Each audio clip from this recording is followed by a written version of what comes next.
단결은 여럿이 하나의 목적을 향해 힘과 뜻을 합치는 것이다. 개인의 능력이 아니라 결합의 방식이 결과를 바꾼다는 것이 이 주제의 핵심이다.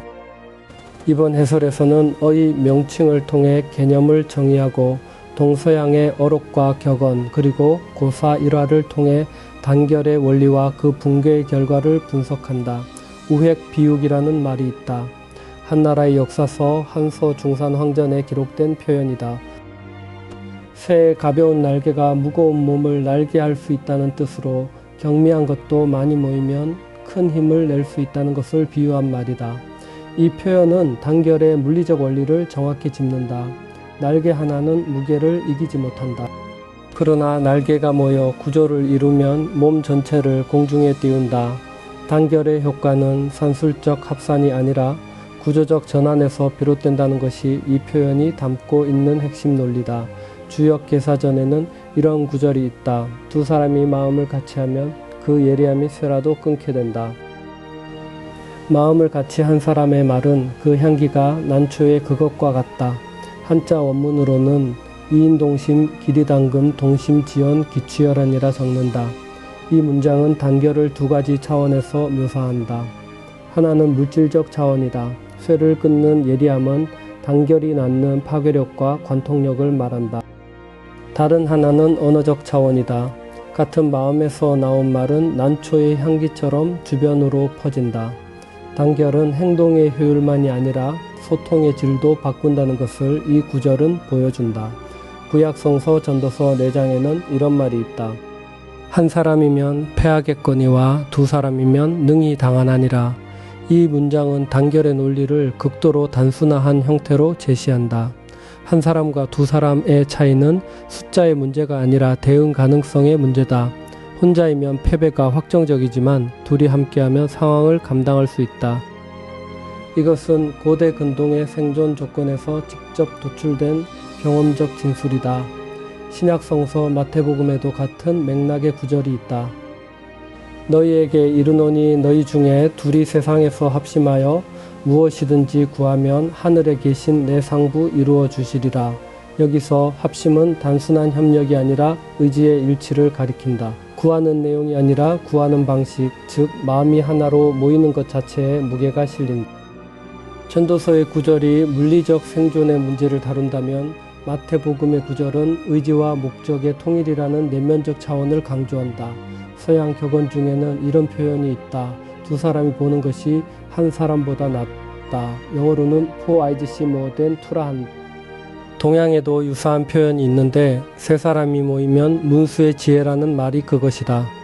두 격언은 서로 다른 문화권에서 독립적으로 형성되었지만 동일한 인식론적 전제를 공유한다. 인간 개인의 지각과 판단은 본질적으로 제한적이며 다수가 협력할 때 그 제한이 보완된다는 것이다. 단결은 힘의 문제일 뿐만 아니라 인식의 문제이기도 하다. 고대 로마의 역사가 살스티우스는 이렇게 말했다. 단결에 의해서 작은 나라는 번성하고 불화에 의해서 큰 나라는 망한다. 이 문장은 단결의 효과를 국가 단위로 확장한다. 규모의 크기가 생존을 보장하지 않는다. 내부가 분열된 큰 나라는 단결된 작은 나라에 의해 무너진다. 살스티우스는 로마 공화정의 쇠락을 직접 목격한 인물이다. 그의 발언은 추상적 명제가 아니라 역사적 관찰에서 나온 판단이다. 미국 독립선언의 주요 서명자 가운데 한 사람인 프랭클린은 이렇게 말했다. 우리들은 서로 단결하여야 한다. 그렇지 않으면 서로 다 교수대에 매달리게 될 것이다. 이 발언은 영국으로부터의 독립을 선언하던 시기 생사가 걸린 정치적 상황에서 나온 것이다. 단결의 대안이 처형이라는 극단적 표현은 단결을 선택지가 아니라 생존 조건으로 규정한다. 프랭클린의 발언에서 단결은 도덕적 공고가 아니라 냉정한 전략 판단이다. 한편 단결이 부재할 때 어떤 결과가 따르는지를 보여주는 구사가 있다. 이솝우화에 기록된 세 마리 소와 사자 이야기다. 얼룩소, 검은소, 붉은소 세 마리는 언제나 함께 다녔다. 사자는 오래도록 이들을 노렸지만 셋이 항상 함께 싸웠기 때문에 잡아먹을 수 없었다. 그러던 어느 날 사자는 각각의 소에게 찾아가 다른 소가 자신을 가장 힘이 세다고 뽐냈다는 거짓말을 퍼뜨렸다. 자존심이 상한 소들은 서로를 의심하고 싸우기 시작했다. 셋은 다시 함께 다니지 않았다. 사자는 이후 얼룩소, 붉은소, 검은소를 차례로 잡아먹었다. 이 우화가 보여주는 것은 분명하다. 단결의 붕괴는 외부의 힘이 아니라 내부의 불신에서 시작된다. 적은 분열을 만들어내는 것만으로도 목적을 달성할 수 있다. 같은 맥락에서 한나라의 학자 요한은 해남자에서 이렇게 말했다. 한 사람이 마음을 달리하면 곧 한 사람도 쓸모가 없다는 뜻이다. 세 마리 소 이야기와 이 구절은 서로를 정확하게 보완한다. 우화가 분열의 과정을 서사로 보여준다면 유한의 문장은 그 결과를 논리적으로 압축한다. 집단의 크기는 의미가 없다. 방향이 엇갈리는 순간 집단은 해체된다. 마지막으로 징기스칸의 일화가 있다. 몽고 제국의 창립자 징기스칸은 임종시의 5 아들을 불러 화살을 가져오라고 한 후 5 아들에게 각각 하나씩 나누어 주어 꺾으라고 했으나 아무도 꺾지 못했다. 그는 이렇게 말했다. 너희 5 형제 단결하면 이같이 힘이 있어서 남에게 굴함을 당하지 않을 것이다. 이 일화는 단결의 원리를 가장 직관적인 방식으로 전달한다. 하나씩은 쉽게 부러진다. 묶이면 부러지지 않는다. 단결의 물리적 비유가 동시에 정치적 유언이 된 순간이다. 동서양의 기록들은 단결에 대해 일관된 결론을 내린다.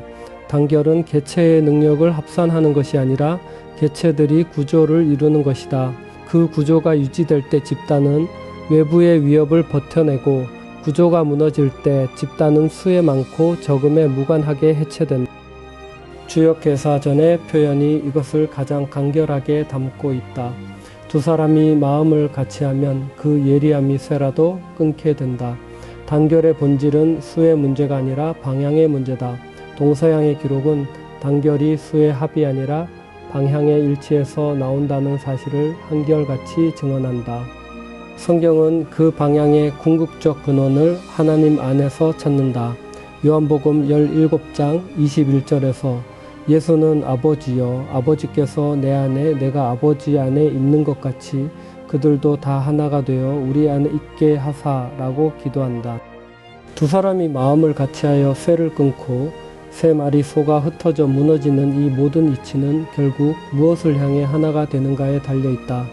개신교 신앙에서 참된 단결은 사람의 뜻을 모으는 기술이 아니라 하나의 목적 안에서 마음이 정렬되는 사건으로 이해된다.